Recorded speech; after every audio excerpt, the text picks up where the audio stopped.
Dude, let's kick this off the right way. Let me tell you something. Episode 10 starting hot. Dude, this is an unreal, like seriously, it's something you dream about and you're like, what is actually happening? That happened today, right? So I'm driving home, right, from our gym session. Me and Joe worked out today. You look a little bit less wilty today. A little bit less wilty. Listen to this. I pull in to my, like, we don't have a driveway. We like have street parking. I pull in and I see something weird out of the corner of my eye, like on the sidewalk. And I'm like, what is that? I look again and it's behind a car. It looks like a chihuahua. No joke. It looks like a chihuahua that like has bitten like a big like bush and like bitten off part of it and is dragging the leaves. Right? And I'm like, I know like some of our neighbors have dogs. I'm like, what? It looks like it's dragging this huge leaf. And so I got to see what this is. It's like 50 feet in front of me, very close. So I just get home. I get back in my car. I drive 50 feet, like literally 15 yards. Dude, no joke. It was a peacock. What? I'm not even, like, I can't even make this up. Was it a male or a female one? Like, did it have all the colors? It had all the colors, Joe. And that's why I said, like, the brush, it looked like a dog was, like, carrying it. What? Dude, I took a picture. I didn't know peacocks existed in real life. Listen to this. I've never seen a peacock, even in a zoo, never seen a peacock. And I look behind this car and I'm like, is that a peacock? And the peacock literally, like, I'm probably exaggerating, but I felt like he looked both ways and crossed the street. Look at this. Seriously. Here, I don't know if you could show like this to the... Like, we'll throw it on the YouTube. What? I'm not even kidding. Like, this was a full size, like, peacock. That's absurd. That's literally in the middle. Like, that's 50 feet from my house. That's like, wait, the little like feather tail. Yeah, right thing. here. That's what I'm saying. That looked like the brush. I only saw the feather tail dragging. That's and absurd. I was like, that's a dog. And it's not a dog. It was a literal peacock. And the peacock's what, Joe? Crossing the road in this photo. This photo was taken when? That one values safety. I can see how it's looking both ways. When was this photo taken? That was taken at, hold on, let me look at the... Yeah, you go. You got to look at the metadata on this. Let's pop it up, see if he's telling the truth. This was taken Sunday, March 5th, 2023, 3:19 p.m. It was nuts. That's wild. So I go in. It's one of those things where like, I think on an iPhone 14 Pro. I think I'm dreaming. And I walk in and my roommate... And I'm like, dude, I just saw the craziest thing. So I can only imagine, right? Because peacocks aren't from Richmond, Virginia. Look at this. On the phone, it can like pop up with a bird thing to search. Look at that. That's nuts. That's nuts. But they're not from Richmond, Virginia, obviously. So I can only imagine it's a pet. So I did research. I did research on, do people make peacocks pets? Or do that? And it's a legit thing. Like, there's an article I read. There's like 7 reasons to make a peacock your next pet. Like, so that was a pet one, which is why they were trained to look both ways before they cross the street. No, it just had, where are they native had to be a pet. Where are they native to? I have it. Let's look at right now. You ready? Yeah. Peacocks are native to India and Sri Lanka. The blue peacock, which I guess is the one I saw. In African rainforest. So obviously it's not Richmond, Virginia. Someone seriously had them as pets. I even read that they lay eggs and people eat those eggs. Like, that's one of the reasons why people make peacocks their pets. Because you can eat the eggs. So I almost ran over a peacock in the road today. That's absurd. Yeah. So anyway, that was, I want to get your reaction because like that was my story today where I was on the way home from our workout and I was like, what? And my mind was just absolutely blown.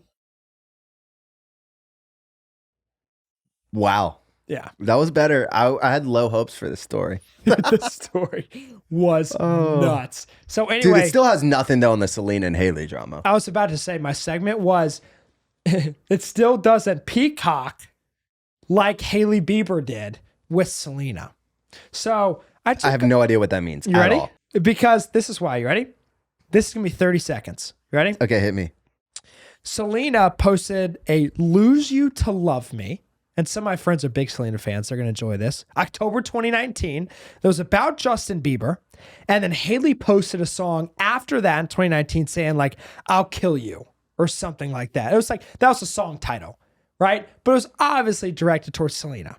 So after that, it kind of calmed down. They got, They made peace. I guess. And then in January 2023, Hailey and Kendall Jenner posted a TikTok lip singing the audio. I'm not saying she deserved it, but God's timing is always right, which coincided with Selena facing a ton of body shaming. So they were like, we're trying to be nice. We're trying to be nice. But then this is the last part. This is the weird part. Was this the eyebrow part? This was the eyebrow part, where Selena posted a video where she said that she had over-laminated eyebrows, which I have no idea what that means. Literally, do you laminate your eyebrows? I guess. And Kylie Jenner posted a FaceTime screenshot with Hailey and her eyebrows. And then Selena was reaching. And then Selena commented, it's all unnecessary. I'm a fan of Kylie. The only thing I'm going to say this is why I said she was peacocking, was because Hailey Bieber lost 1 million followers. I did see that. This. Like, she went from like 50.7 million to 47 or 49.7, I think. I didn't know she had that many, but it puts it in perspective. Wow, but she still lost 2% of her followers. Yeah. But like, it just blows. Like, I don't know how much is true. The only reason I semi-followed it because my girlfriend cares about it. And then yeah, that's the only reason I get into it at all. But also, I am a big Justin Bieber fan. I know, me too. And I was kind of like, I saw a couple headlines. I was like, what's going on here? I struggle to get into when fans are reading so much into everything. Because both of them have said at different times, granted, they might just be putting on a face or whatever, but they're like, we're fine, leave us alone. I'm like, you guys are digging so much into their personal lives. Come on. 100%. I mean, they're just digging. That's like that tough. movie Holes, Shia LaBeouf. That's a good movie. And did you ever watch Psych? I did not, no. Dule Hill is in Psych as Burton Guster. Oh. Yeah. Speaking of holes. Arnie Palmy. Oh, who made the most Arnie putts? Palmy alert. So I'm going to say one thing. What you got? To this. I don't know if you watched it all, but I watched the back I did not nine watch today. it at all. It's fresh in my mind. So Kurt Kitayama won his first PGA Tour event. So, he's the one who choked in the first tournament on Full Swing, right? No. Where Justin Thomas comes back and wins. No, you're thinking about Mito Pereira. That's who I am thinking about. There's no reason I thought about those names. I thought you were about to say something crazy because he has choked. He's finished second place a couple times. Really? One to Roy McIlroy and one to, I forgot who the other guy was. But he's never won, right? A few years removed. He joined the PGA Tour a few years ago. Never won. Finally won. So good for him. He went to UNLV, was his college. So like good for him for winning. But I will say this. Jordan Spieth, who I wanted to win. You did. So bad. He was winning through 12 or 13 holes. Dude, he bogeyed 2 or 3 of the last 4. And like he missed 4 straight putts within 10 feet. That's 4 tough. straight. And they all like either hit the lip or just missed. And you could tell it wasn't his day. But I was so disappointed. But I will say that was such a fun golf tournament because at one point, dude, in the back 9 on Sunday, the final 6 holes, you had 9 people within 1 shot. That's pretty cool. That's nuts. That's when golf gets the best. That's true. And then you got the NFL combines going on, which we won't talk about too much because we'll probably wait till the draft to hit it. Mm-hmm. Anthony Richardson, though, is making some moves. Did you see this? I did. He ran a 4.4 and then like his numbers are going off. They're thinking that he's probably in the top 10 picks now. I mean, he's insane. He's very, very talented. I don't know. Granted, you never know, obviously. Like these are still college kids. But he plays kind of like a version of backyard football where he'll just make ridiculous plays, but then very bad decisions. And so it'll be interesting to see, like, if a team gets him to try to start right away, I don't know if he'll make it that well. But if they could get him as a backup for a few years, build that. Because that jump from college to NFL is insane. And so like different. Build the mental side of things. I mean, I think it'd be pretty awesome. So I will say to that, though, yeah, he had unbelievable combine numbers. But at the end of the day, like, what does that truly mean? But also, in the latest mock draft, you know who he's projected to go to? The Panthers? Carolina Panthers. Because I saw that At number 9. I've seen it predicted the Panthers going to trade up and go for like Will Levis or something like that. Well, I mean, the Panthers, they got a new coach. Yeah, we'll see. And I guarantee Reich is so tired of these like quote unquote like bad quarterbacks. Like he had remember at Indianapolis, Matt Ryan.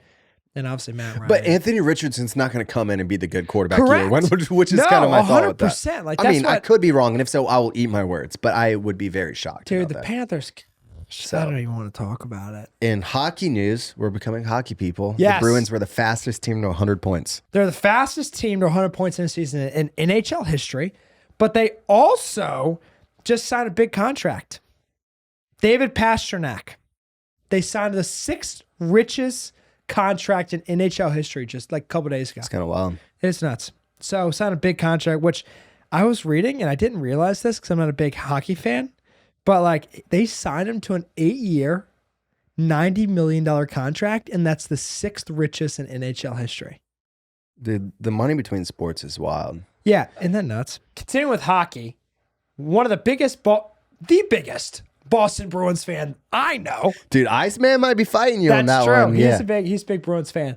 But my friend Scott, man, he's passionate about hockey, knows a lot about hockey. So he's going to give us a Stanley Cup prediction here of what's going on and what do we think. And then maybe we'll add some commentary to the video. Fellas!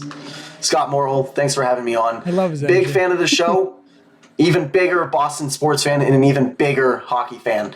With the NHL trade deadline behind us, I know you guys mentioned you love the sport, you want to get on the wagon, you just didn't grow up watching it. That's all right. I'm here to tell you there has never been a better time to be a fan of the National Hockey League than right now. There were some big name trades, some new faces and new places, and the league is as skilled as it's ever been. We're about 3/4 the way through the season. Playoffs is right around the corner. So with that, I just want to leave you with my Stanley Cup Finals predictions, which would lead us to a Bruins-Stars matchup.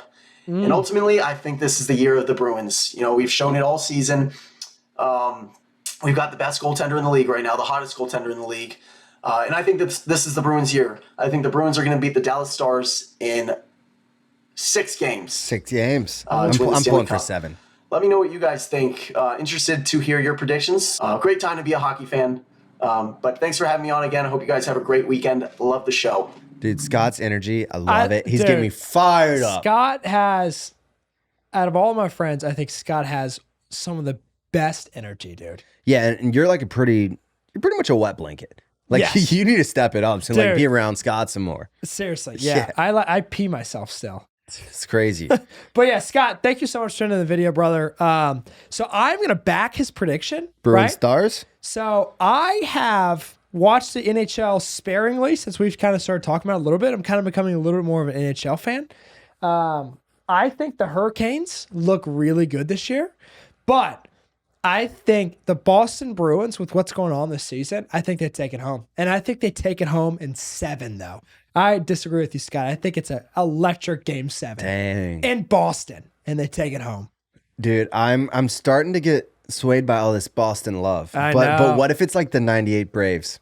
Oh, Chipper Joe. Fire team just can't finish. Yeah. I don't know. I just want to see what Iceman and Scott say about that. So we've got Iceman back again this week. Like I said in his introduction last week, he loves to sing the praises of unsung heroes. Mm-hmm. So I was like, you know what? Let's do a little segment called Iceman's Unsung Heroes. Ooh, I like this. This week's unsung hero is Marcin Oleski. Marcin Oleski is a Polish soccer star. And by star, I don't mean somebody who does a ton of stuff on the field. No, he's a star because of what he has overcome. When Marcin Oleski was 23, he worked on a construction site where a machine fell and crushed his left leg, causing him to need an amputation.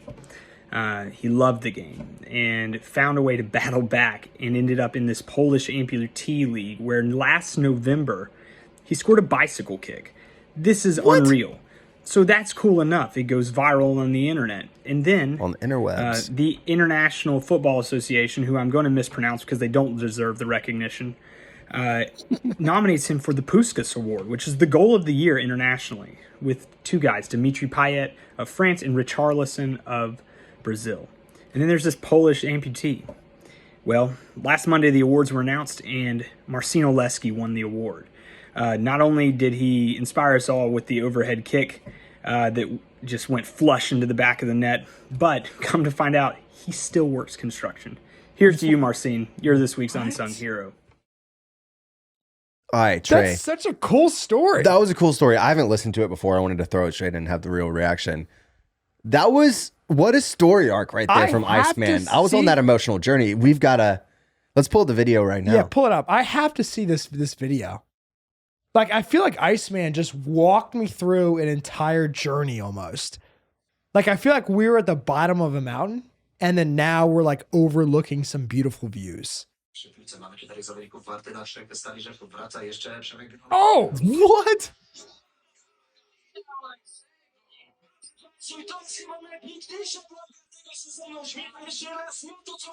What? First of all, I got a lot of questions, but number one, what a good goal. That is nuts. Dude, what? That was a good one. And he still Iceman. works construction. Still works construction. That's so cool he got that award. Yeah. I guess it sounds like a legit award. Yeah. Sounds pretty sweet. That sounds great. Thanks, Iceman. All right. So we are jumping into Florida Man because this is our first guest episode. Yes. So we're going to have a guest on the show. We'll tee it up right after this, but we're going to mix up the little flow. So we have the Florida Man Challenge. You are 5 for 4. 5 for 4. Amazing. Crazy how that happens. You've only played 4 games and you have 5 wins? Yeah. Insane. I'm 5 and 4. I have 5 wins, though. Yeah. All right. So, I almost want to lose it. I mean, that's pretty much the streak you're on right now. So, story number 1. Drivers on I-95 in Miami were in for a surprise when they discovered that they were sharing the highway with a bicyclist. However, this just wasn't any normal Florida man riding a bike. This man was wearing hot pink socks, green sneakers, and nothing but a string for underwear, riding his bike backwards. This isn't the first time the man has been spotted nearly nude riding his bike on I-95, and Miami News has had to remind people that riding a bicycle on I-95 is illegal. Story number 2. A small crowd began to gather on one of the side streets in Pine Hills, Orlando. Pedestrians were intrigued to discover a Florida man wearing nothing but a loincloth, stuck suspended on a telephone cable over the street with police lights flashing below. The Florida man had attempted to evade police by ziplining across the telephone line to escape the building, but ended up stranding in the middle because the line was slack. The fire and rescue squad soon arrived and safely brought the man to the ground where he was detained by police. These dudes don't like wearing clothes. So the only thing, right? The only thing I can ever go off of in these stories is my gut. Like the little red Corvette last week. So story 1 is more outlandish, right? So you thought because story 1 was more outlandish, I was going to pick story 1 as the fake. You're so confused right now. Your gut is not telling you anything. No, my gut I'm dancing around in your head right now. So my gut is saying that story 1's more outlandish, okay? And it sounds like you made story 1 up. So my initial thought is story 2 is true, but my gut tells me that it's reverse psychology and story 1's true. That story 1's true? Yeah.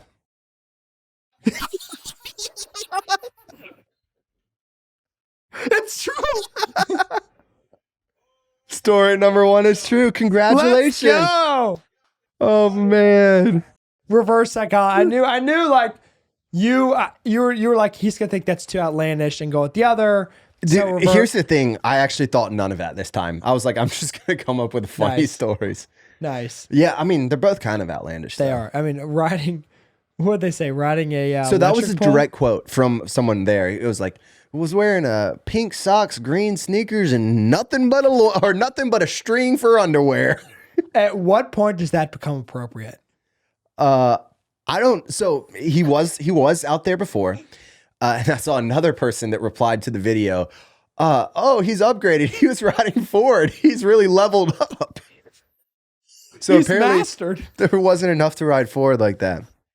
But so, like I said, Well, first off, props. You're getting a big lead. 6 for 4. 6-4. You got a 2-game lead above 2 games above Let's 500. go. That's solid. Let's That's solid. go. So we've got an interview with one of my good friends from college. Yep. He is a producer for Barstool Sports, so has a lot of cool stories from that. Bussin. It's to me a Bussin interview. It's bad. We got to I'm stop going here. home. you need to go home. It's too late. So it is a longer interview, but it is an awesome conversation. So you should definitely stick around to the end. So without further ado, JP Hovey. Bang. All right. So we are here with JP Hovey. Lovey Hovey, JP Lovey Lovey Hovey. Hovey. How many times have you said that line? Too many, bro. And I used to hate it, and now I'm just like, I just got. You gotta It's, own it it's at the this easiest point. thing for people to know. It is. I mean, I go like full on circular reasoning for it because I'm like, no, it's Hovey. No, it's not the one you think. It's Hovey. I'm like, no, it's not Hovey. It's Hovey, and I keep going. I'm like a dog. The main chasing its reason tail. for that is that Joe refused to be my friend in college for the first couple years. Dude, it is kind of wild. Like, I was intimidated by you. I thought you were too cool, honestly. JP knew everyone. You could not go somewhere on campus, and it's a big school. It's like 30-something thousand people. You couldn't go anywhere without JP knowing at least 3 people. You know, You it's just always true. got to go to the same spots. So you got to go to the same spots, but bring new people to those spots. They're like, dang, man, how you know people here? Dude, it's his play. I love it. But Better. it's fun. Like, we were friends in college. Like, we hung out and all that. But I feel like we've gotten way closer since college, which is cool. Yeah, way closer. It's, like you said, we were friends, but we were not in each other's inner circles. Right. Yes, I copped a wedding invite, but we were not Nah, in each dude, you were a other's- lock wedding invite, but it was like the concentric circle. Right. But yeah, like I was not, it's like Joe and I were not into like podcasting or like videography and stuff like that. He was doing more music stuff. I was on the broadcast journalism train of just like local news type things. And what really brought Joe and I together is my love and passion for music. And a lot of people don't know, but I am a published artist. Yeah. You said we weren't like that tight. We did make a song together though. That's what really strengthened the bond as we moved forward. For anyone who wants to hear a good song right now, pause the episode.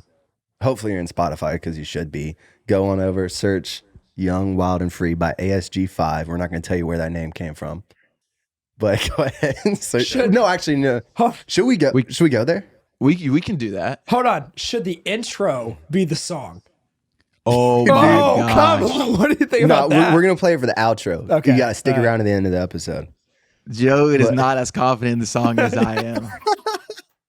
I think we should open up the episode with the song. It's not I agree. It's not the best thing I've worked on in my life. I hit my first note, bro. The first note is what brings people in.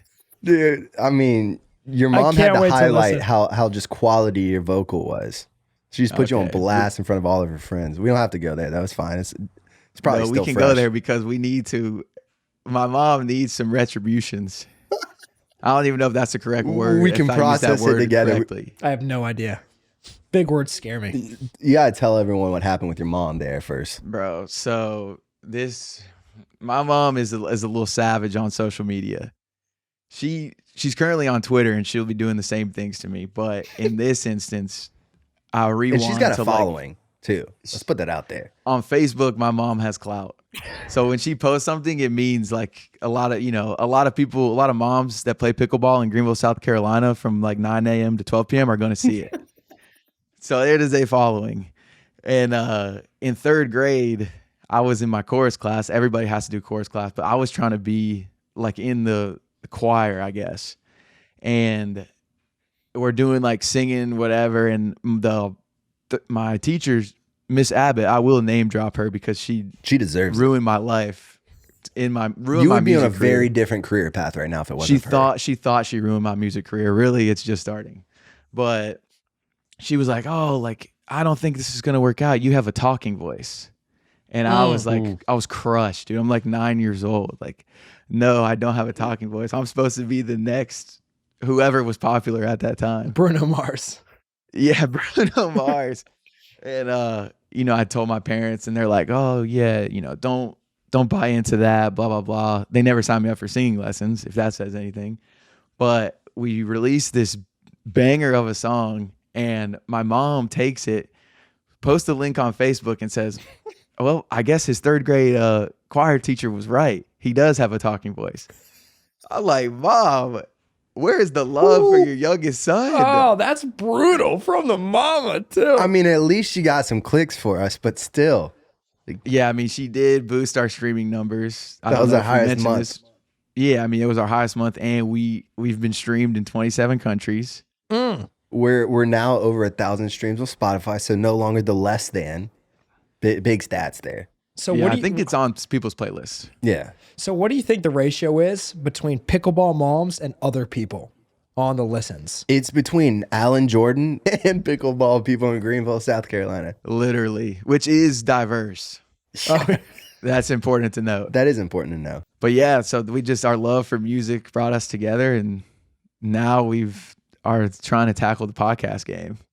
Which I guess we said we were going to tell the story of where the name came from, so we have to follow through now. So really, we had an earlier bonding experience.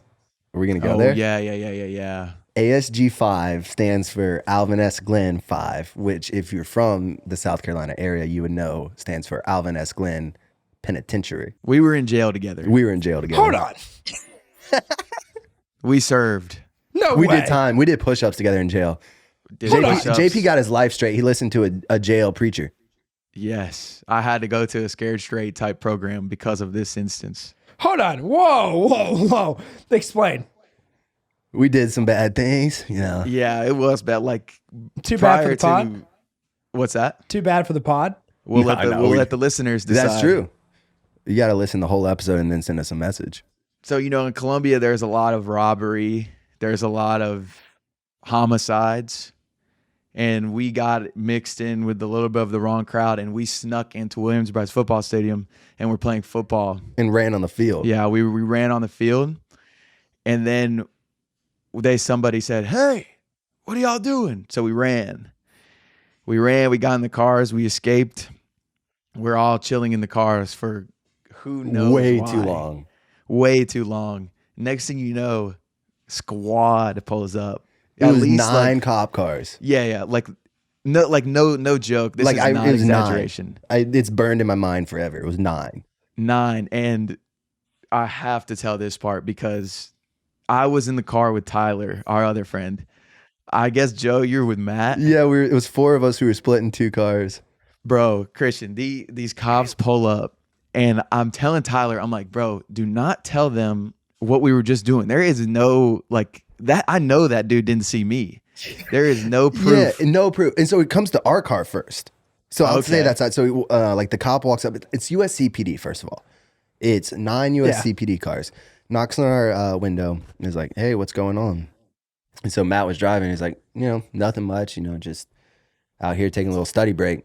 And he's like, "Oh, really? What you studying from?" He's like, "Some retail class," and said that. He's like, "Okay." And it's kind of like, it was that. Walks over to y'all's car.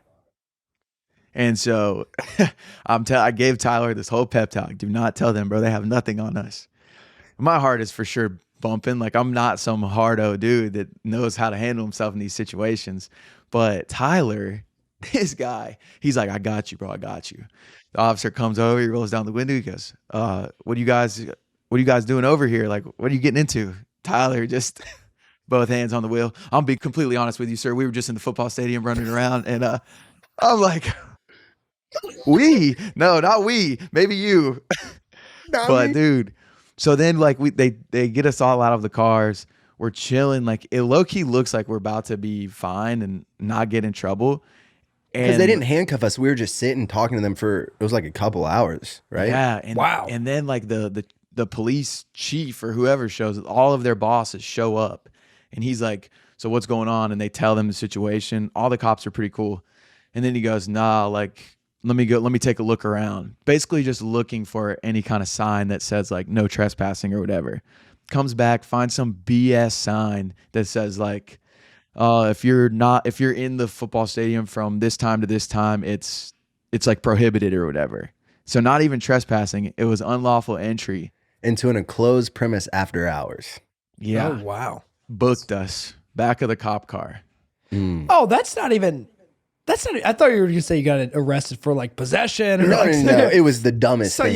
you were like playing football on the football field Without a football, though. We were throwing imaginary footballs. Yeah, I did would go for cut that like part. I at would- least 300 yards receiving. Yeah, we went nuts. Maybe cut the part about the no football. At least make it sound cool. Like you guys Leave that in. I need people to know. We need people to know. And so that's where when the like bosses showed up, that's when it got up to the 9 cop cars. So it didn't start out at 9. It started out at like a normal like 2. But they seriously arrested you guys? For Yeah, just, we were Bro. just like chilling. They're like, all right, y'all been cool, but like you're still in the stadium, so go ahead and put your hands up and stand up and put your hands behind your back. It was ridiculous. Yeah, it was one of the most ridiculous things in my whole life. And then we had to do like we stayed there the whole night. Some members of the 4 that we were with were crying. I will not say names. It was not anybody that's in this room right now. I'll say that. And we had breakfast there. Joe and I broke bread behind bars. Yeah, with oh, that's nice. the meal, still remember it was a piece of bread that was microwaved. It was Yes. very soggy and floppy with, what was it, like oatmeal or cream of wheats or something like soupy that tasted like a blend of them and none of them at the same time, and then like some eggs. I haven't had a breakfast that good since. It was, I mean, And I did when they give me my phone call. I'm really starting to question my family the more we talk about this.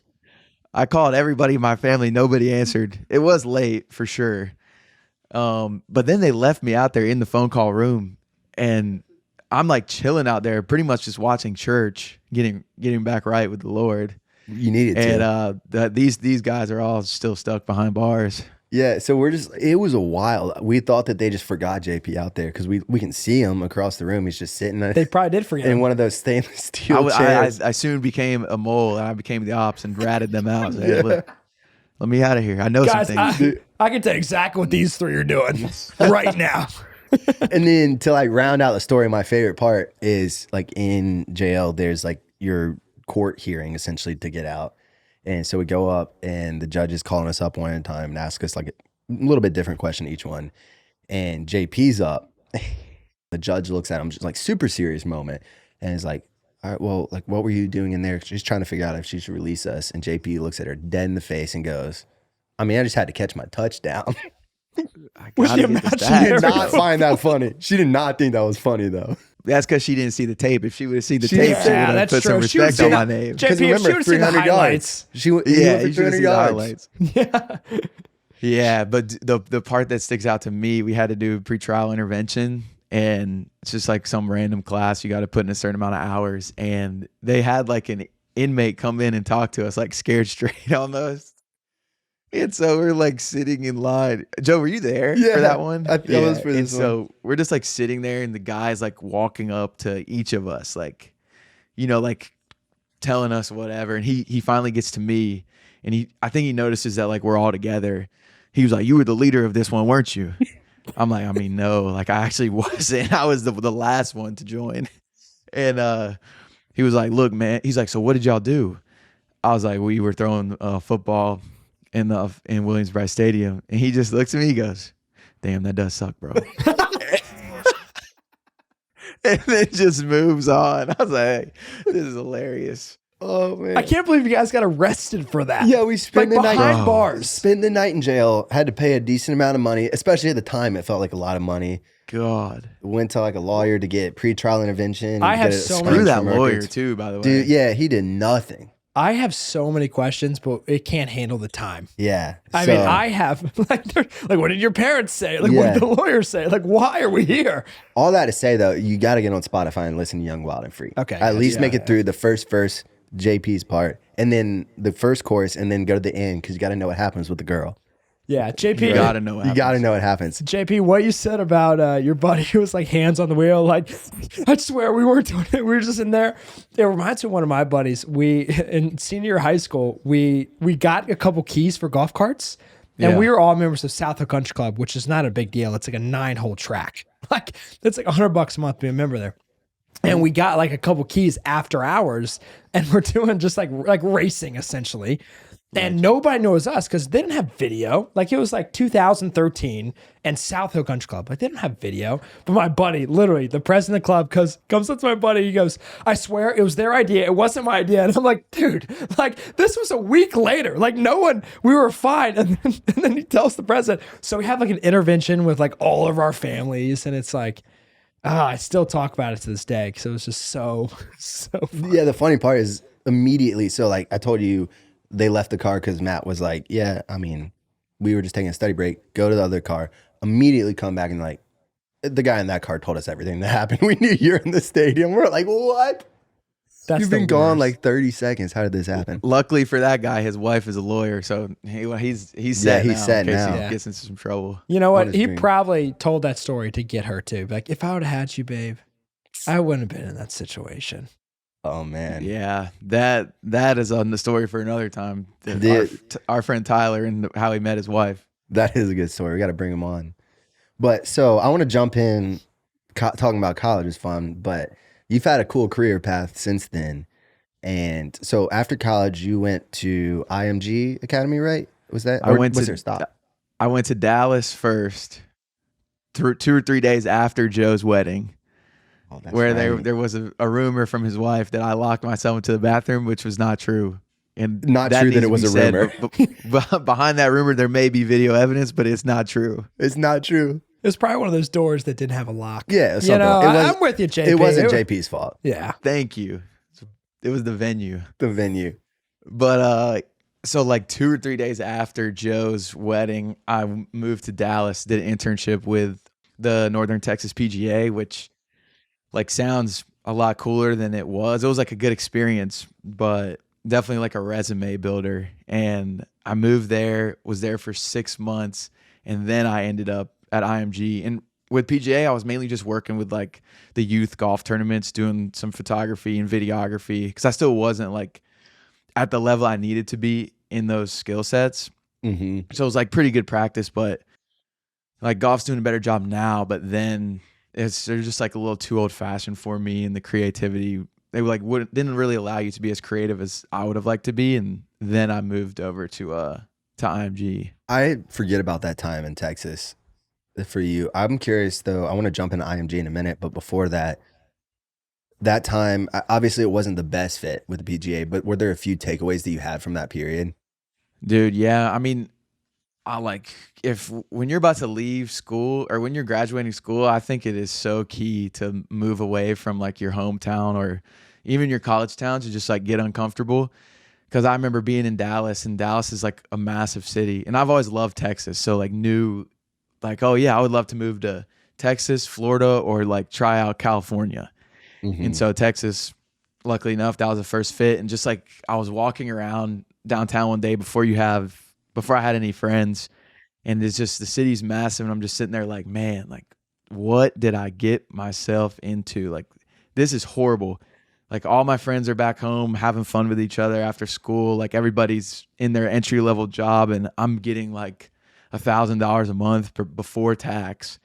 And but you know, like then you start to find yourself a little bit because you have to put yourself out there, and you have to go make friends, and making friends outside of college is way harder than making friends inside of college. That's right. And so you just learn so much about yourself, and you get a boost of like self-confidence when you do move away. And that's like the biggest takeaway. And especially like, as I mentioned earlier, JP was pretty much famous in Columbia and knew someone everywhere. So it's a big jump. Those cities are good too, just because like I didn't meet anybody like business wise that was super like massive or anything. Like I never ran into Jerry Jones, but like in a city like Dallas, you are more likely to run into somebody, and it's like a great networking city. That's cool. So what did you do to make some friends? Dude, this is when I learned my number one tactic of making friends as an adult. Ponzi schemes. Yes. Are you guys interested in Dude, hearing? tell me, hit me.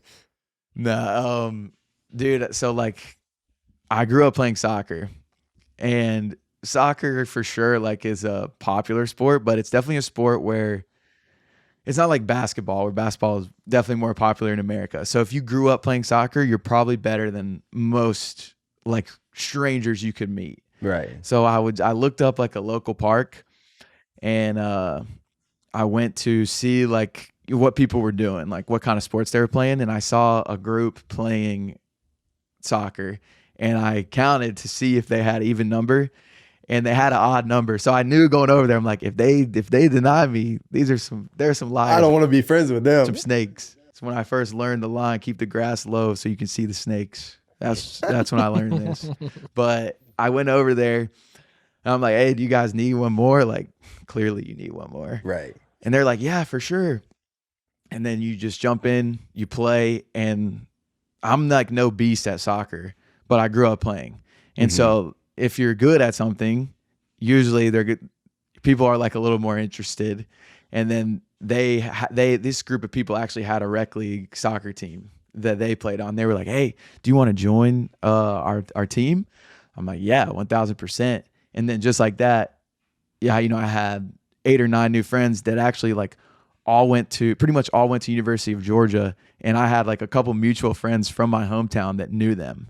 Oh, that's crazy. But it's just nuts. So I've lived in like 3 or 4 different places, and every single time to make friends, I show up at either a soccer league or whatever. And if the league's going on, I pick the worst team and ask them like, hey, do you guys need an extra? And then it makes it easier. That's a really good piece of advice. Though. Yeah. That's a great, I wish I would have used that 4 years ago, JP. Because for me, it was just Ponzi schemes and grocery stores. I feel like there's At the a story grocery behind that. store. You've said Ponzi schemes twice now. Yeah, who hurts you? Yeah. Well, do we need to JP, dive into your hurt here? How long do we have? But yeah, so I moved to Richmond. I'm in Wegmans, which is a grocery store right outside of Richmond. Bougie one. Yeah, bougie one. Yeah. Okay, yeah. flex. Yes. Subtle flex. Can't hide money. I made so much money to graduate college. Yeah. We're like nothing. But I was at Wegmans, and this guy comes up to me. I didn't have any friends at the time. And the guy comes up to me. He's like, hey, man, like, you look cool. Like, what are you doing for work? And I tell him this and that. And then, so we arranged for coffee. And I'm like, cool. Like maybe we can be friends. And he starts talking to me about like these books and then how he makes 20 cents every toilet paper roll he sells. and then at that point, I go, hold on, man. Like, what do you actually do? And he's like, well, like, I'm like the VP of sales for this company. And I'm like, oh, I know what you do. And so it was a funny story because I handed him the book back. He gave me a book. Like when we were at Wegmans, I think he just had like a book on hand. Gave me a book. I read like the first 10 pages. He goes, well, I'm going to need my book back now. And so I just gave him the book back. It was a pretty funny, like, you can get involved with Ponzi schemes easy. They pick you out at grocery stores. And there was no young people in my job. So it was like a small company and it was all like older people. And I knew one person. And so I didn't know anything. I wish I would have joined a sports league or something. So the first 6 to 12 months were like just me and my buddy, Jacob, just hanging out. I joined after 6 months of the roofing company because I was like, I can't do this anymore. Like it's such a great trade, but like I can't do this. So I went to a recruiting firm, just like recruited IT staffing, right? Pick up the phone and start dialing. And that's what the job was. But there's a lot of younger people in that job. Right. And they were like literally same thing. They're like, hey, we're doing a wiffle ball league. Like, you said you played baseball in college. Like, do you want to play? Ooh. And I was like, absolutely. And so from that, made 2 friends and made 4 friends and made 6 friends and like just kind of compounded from there. But very similar story. I mean, it's kind of all about finding a similar interest and like you taking the first step because no one's going to reach out to the new kid. Like, hey, man, do you want to play basketball today? It's like vice versa. It's like, hey, do you guys need an extra? Do you guys need one here? Back to JP's advice. Yeah, no, it's key. And once you get through that first couple months of suck, like it's so worth it. That's true. Yeah, absolutely. Was it a contract that you were on at the beginning, or what led you from Texas to IMG? What was the first part? Was a contract? Were you just going to go for like a 6-month period? Or? To Texas? Yeah. Oh, yeah. It was like, if they offered a job at the end of it, then you get it. And I interviewed for the job, didn't get it. Yikes. They're a miss. Yeah, they're a miss. But live is where it's at. God, I wish, bro. That's a whole nother conversation. Yeah, I'm on board with live. Me too. Yeah. Me too. But yeah, that was just like a 6-month thing, and then after that, I went home, like come home right at Christmas, and was just kind of like looking for my next move, and that's when I ended up going to IMG. Like I was a swim coach in my neighborhood, and one of the families I was close with, her brother, shout out to the Millers, Geraldine Miller, her brother was the lawyer for IMG. She was like, "Oh, I can put you in touch with my brother John, and you can go down there." I'm like, "Yeah, for sure." Like, I'm trying to get into all this social media stuff. Like at this time, I'm still grinding hard on YouTube University, like trying to learn how to make the creative edits, like Justin King type edits. Yeah. And I went down to IMG, met him. He introduced me to the marketing department at IMG. They didn't have any openings. Then he introduced me to the student life coordinator, and they had openings as like residential mentor. And I like love working with kids. And so he was like, "Yeah, we were looking for people, and you sound like you'd be a good fit. Just kind of send in your application and we could get this thing rolling."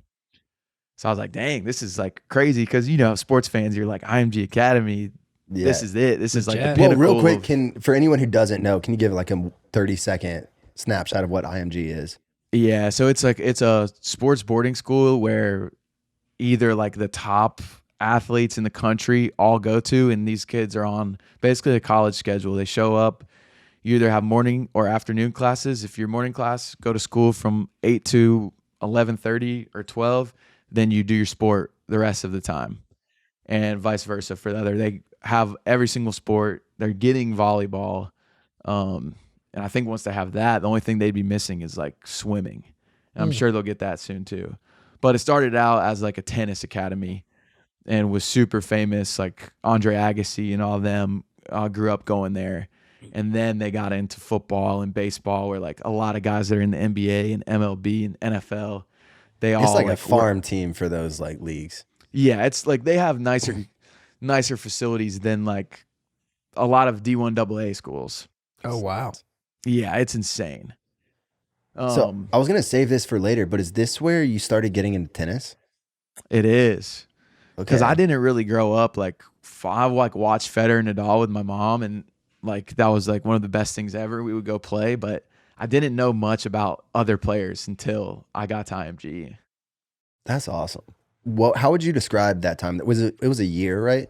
That you were. It was like a year and a half. year and a half. And that's like probably where I started to figure out like where my path, where like I kind of wanted my path to go. Like I knew I wanted to work in sports, knew I wanted to do something with video, and then I had like kind of started to get the craft down a little bit.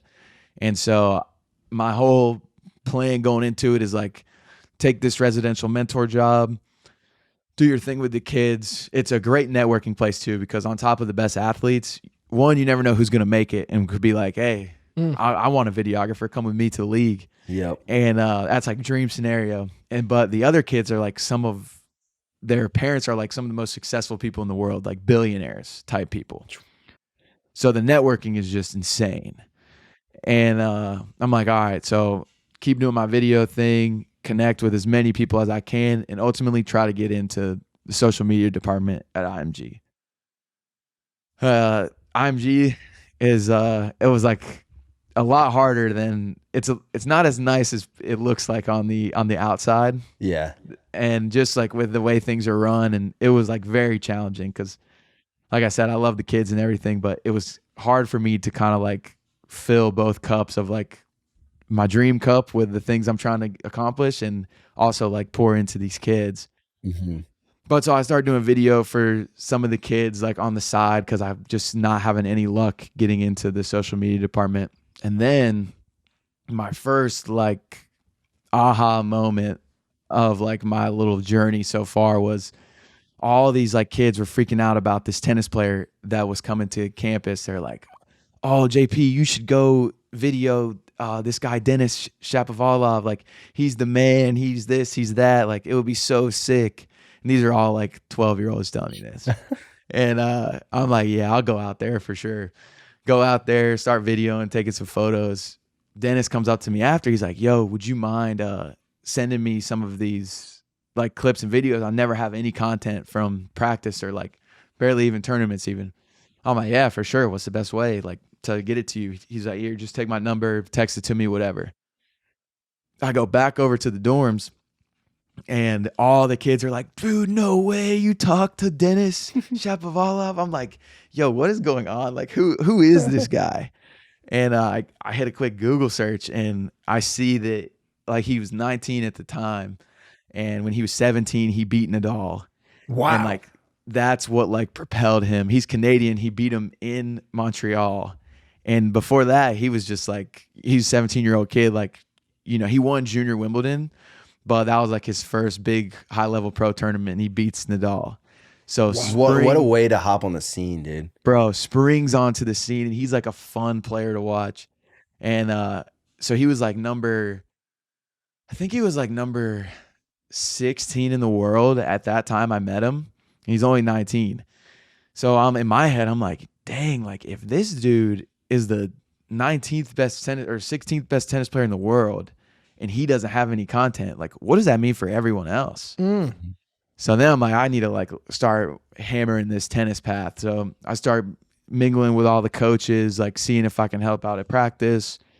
Like, hey, let me know what pros are coming to train. Like, I'd love to come out and do some stuff for them. Like, everybody wins. IMG wins because when I give this stuff to Dennis, he's posting it, and all of his followers, all of his fans are like, dang, Dennis is at IMG. Why wouldn't I want to go to IMG? Yep. In my head, I'm like, this is marketing at its finest for you. Mm-hmm.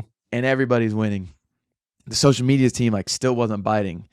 I'm just Really? like, man, yeah, dude. It was super frustrating. And tennis is like a big moneymaker sport for them because it's an expensive sport. And it was what you said they started out as too, right? Exactly. Like it's what they're known for. And so like one of the coaches, Juan Matias, he's like the homie. He helped me out any chance he could, giving me like some side gigs, introducing me to players. And I end up getting in touch with this guy, Max Eisenbud, who is now Dennis's agent. He wasn't even Dennis's agent at the time. I didn't even know that Dennis wasn't signed with IMG because there's IMG Academy, there's IMG WME, which is now Endeavor. And that is a sports agency. They like do everything. Yeah. And so Dennis wasn't signed with them yet. And I reach out. I'm just like looking up on LinkedIn tennis agents, and I find Max Eisenbud. He's like the guy, right? He was Maria Sharapova's agent, which she was like one of the first players to like truly blow up outside of tennis and on tennis. And so like the guy knows his stuff. So I hit that little 30-day free trial premium LinkedIn, Yeah. get my message to the top of the inbox and wait and hope for the best. And he like responds, and he's like, pretty much gave him a whole little pitch in my LinkedIn message. He was like, JP, like, thanks for reaching out. This sounds awesome. Like, this sounds something like I've been looking into for the past however long. And I'm like, yo, what? And we like go back and forth a little bit. I get on the phone with them, super productive conversation. And this was like all right when I get in touch with him as COVID is happening. And so he was like, look, like, I love everything you're about, but like, you know, the tour looks like it's going to be shutting down. So I just don't know what we're going to have, you know, like in the immediate future. You know, I'm like, no worries. Just like keep me in mind or whatever. I'll stay in touch and like keep you posted on my story or whatever.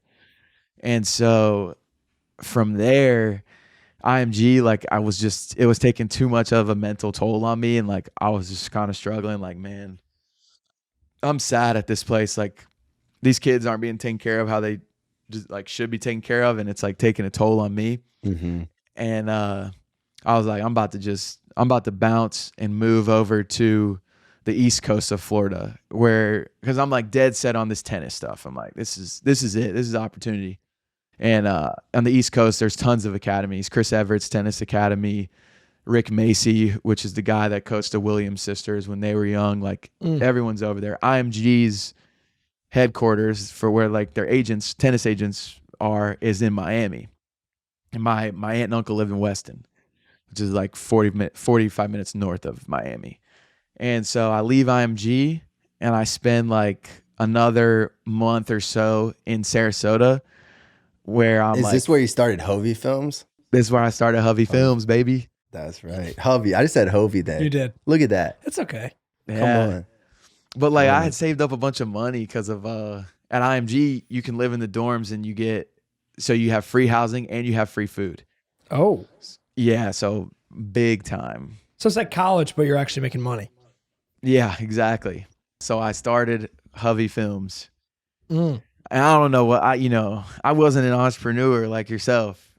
And I didn't really know what I was doing. I knew people needed the service, but like as far as, how much I should get paid and how much I needed and all that stuff, I was clueless. And for those who don't know, my current job is with Bussin with the Boys, which is hosted by Will Compton and Taylor Lewan. This is the very first piece of where they slowly start to come into play. Yeah. Without like me having any idea of who they are. So like my first ever true like client, if you will, I was like barely making any money. But this dude was Matt Jones. He used to play running back for Florida and then for the Redskins for a little bit. And so he's from Tampa. And one of my friends sent me an Instagram story. And he's like, hey, Matt is looking for a videographer. You should go up there. So I'm like, yeah, I'll hit him up. And so I DM'd him. And I didn't really have any, like, I had some IMG people on my page, but my page was not that nice. Sure. And he was like, yeah, for sure. Like, come up. We're working out this day. I need tape to send to my agent so he can send to the coaches, like, so I can come back. I'm like, dope. And then again, in my head, I'm like, dang, how many, like, guys like Matt are out there that need tape to send to coaches? Yeah. So I go up there for, like, traveling back from Sarasota to Tampa for like a month, probably 2 or 3 days a week, doing stuff with Matt. And Matt and Will played together in Washington. So that's their connection. I still had no idea who Will was at this point. Leave Sarasota, move over to Weston with my aunt and uncle. So I start going to all the tennis academies, knocking on the door, like, hey, JP, owner of Hovey Films, here's my business card. Yeah, come on. And they're like, yeah, not interested. I'm like, God dang. What the heck? Like, why aren't you interested? And then like, I had a couple people like nibble, but just not near enough. And I'm surprised because there's so even like athletes, like there's such a need for video. dude, it's and especially in those sports, like we get fed NFL and NBA stuff all the time, but like you do not see anything of tennis. Mm-hmm. Which is shot. I mean, because you're talking about, you're not talking about the 90s. Like you're saying like 3 years ago, the 16th ranked player in the world had no film, no video. He said, I barely get anything from tournaments. Like the fact that someone can be that good at tennis and still like not have these pieces, It's wild. that blows my mind.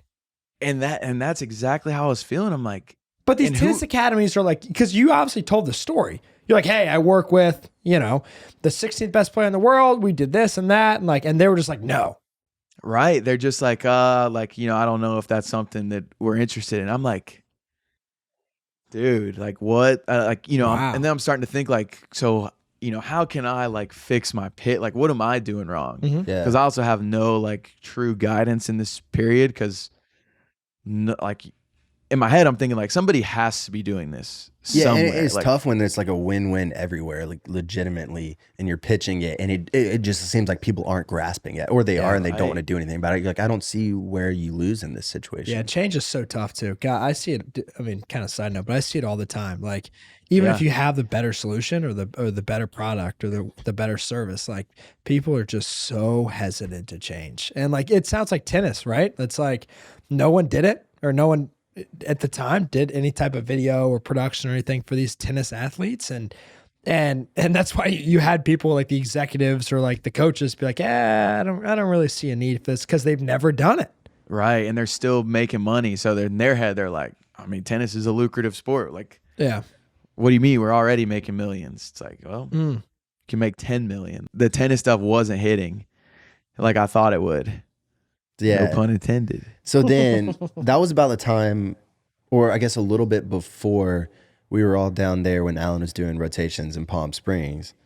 Yeah. So when we came down, you would switch and you started doing a little bit of boxing because you got us some USA boxing swag. Oh, that's and so right. So, how yeah, did that so switch happen? dude, the tennis stuff wasn't shaking out, and I was still in my aunt and uncle's, and I was ready to bounce from my aunt and uncle's because I just like Weston's a little bit too far inland, and I was like, I gotta figure out some ways to make more money so I can go get a spot to rent or whatever, and also like meet people, Mm-hmm.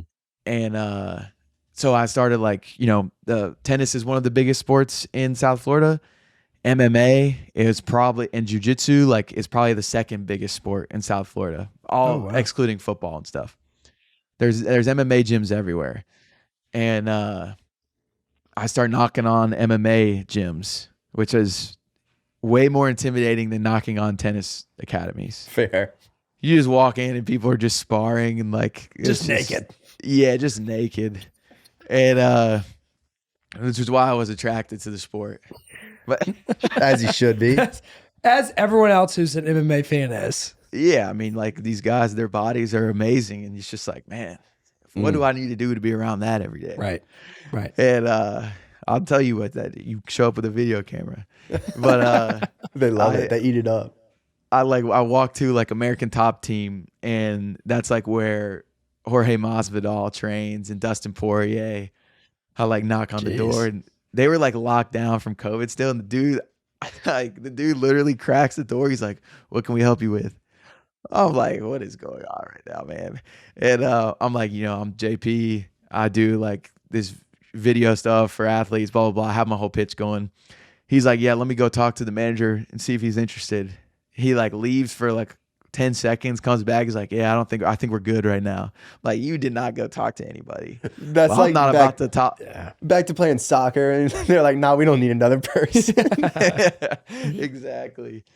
No, I'm like, yeah, I mean, I'm definitely not about to like talk back to these people. Yeah. And, No. Go talk. Actually, go. Go talk. Yeah, you know what? Open this door. Let me see Dustin Poirier right now. And Tell him his mom said hello. yeah. And then I go to where like I look up the Black Zillions. It was like the Black Zillions versus Top Team was like a rivalry when I was first getting into MMA as a fan. So I'm like, all right, let me see where the Black Zillions trained. And I go to the gym that it says they're at, and I walk in, and it's basically like something that's turned into like a Lifetime Fitness almost. I'm like, this just cannot be right. And I asked the front desk lady, I'm like, where's the MMA at in this gym? Like, are they still here? They're like, yeah, they're like down there to the back. I'm like, okay, cool. So I just walk down there, and like slowly, like lights are getting more dim. The hallway is dark, and I see like this Deerfield's fight sports sign. I'm like, hey, I mean, this is probably it. But if I walk through that door, I might not walk back out. And I walk in, and it's like this tiny little room. Introduce myself to this guy, Daniel Mendez, and he's like one of the coaches. I'm like, I'm looking for, I can't imagine what I sound like to them. Like, I was like, is this the MMA gym where like the Black Zillions train at, or like what are you guys doing here? And he was like a jiu-jitsu coach, and he used to like train a lot of those guys, and he's like a super nice guy. And I told him what I was into, and he was like, "Oh, that sounds awesome. Like, we would definitely be interested. Like, let me get your info." I'm like, "Oh, sweet. This is dope." And then so we like exchange info, and then he points me in the direction of like where I'm trying to get to. And I show up at this place. This is where Supreme Patty comes into play. I show up to Sanford MMA, which another Bussin' with the Boys connection without knowing Bussin' with the pretty Boys. Cool. Michael Chandler trains at Sanford. So now we're at Matt Jones and Michael Chandler, two people that know Will. And I still don't know. That's pretty wild, dude. Yeah. So I still don't know Will yet.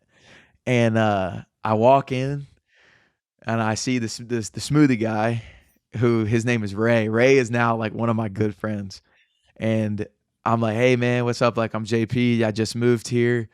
Is this where the MMA guys train? Like, I'm a videographer, and I'm trying to like get my feet wet and just like, do some work for these athletes." Yada, yada, yada. He's like, "Oh yeah, dude, this is it. That sounds sick." Like, Ray's like the nicest guy ever, and super smart. Like, I say he's a smoothie guy because that's what it was when I first walked in, but it was his business called Grit Fit Cafe, and like he's like a really like he's a solid dude. Yeah. And he's like, you know, they train at these times. If you want to come back, like I can introduce you to some of the dudes. Oh, cool. Yeah, and I'm like, dude, Ray's the man. Like, yeah, I'll have a smoothie too while I'm here. And so I come back and he's like, oh, what's up, JP? What's up, man? I'm like, what's up, Ray? I'm like, I'm about to become friends with this dude. Yeah. What a story. And he remembered my name. And he's like, yeah, there's probably about to be rolling in if you just want to chill up here. And so guys are walking in and Ray's like sort of letting some of them pass. I'm like, what's going on here? And then this one guy comes in, Dustin Lampros, Scrappy. And Ray's like, hey, Scrappy, you got to meet JP.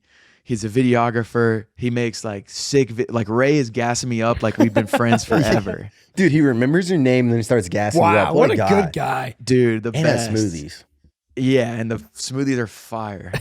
And Shout out Ray. Shout out to Ray. Who's actually sponsoring this podcast? And so he's like, yeah, you got to meet JP. Like, he's nice with the camera. This is what he does. Like, you know, he's down to film practice and like he'll cook you up a free video after this one right here. I'm like, perfect. Scrappy's like all about it. He's like, oh, dude, for sure. Like, let me see your page. And I guess I forgot to mention this part. But as I was having trouble with MMA stuff, I took a trip back home to Greenville. And Stephen Wonderboy Thompson, who's an MMA guy, he is from Greenville. And he's like, you know, I think he's number 5 welterweight in the world right now. And so I start reaching out, see if we can find some mutual connections. We have one. And they let me go to their gym and film him doing whatever. And Wonderboy is like the nicest dude in the world, legit. Like JP's a big fan. Yeah, I'm a massive fan of Wonderboy. Stephen Thompson. And so I was able to get that like on my Instagram feed, which is big because he's a name in the game. And so I go back down. Scrappy sees that. He's like, oh, dude, you did stuff with Wonderboy? Like, yeah, come on. I'm like, let's go. My plan is working. You got Ray and you got Wonderboy hyping you up. Let's go. Yeah. And so going there with Scrappy, we start making some videos. We start becoming friends. And he's young in the game, like trying to make it into the UFC. So we're kind of like in the same stage of life, just going towards 2 different things. Mm-hmm. And we become friends. And he's like, oh, bro, what are you doing after like the practice today? And I'm like, I mean, nothing, like probably just editing. He's like, dude, come chill at the house. Like we can eat lunch and whatever.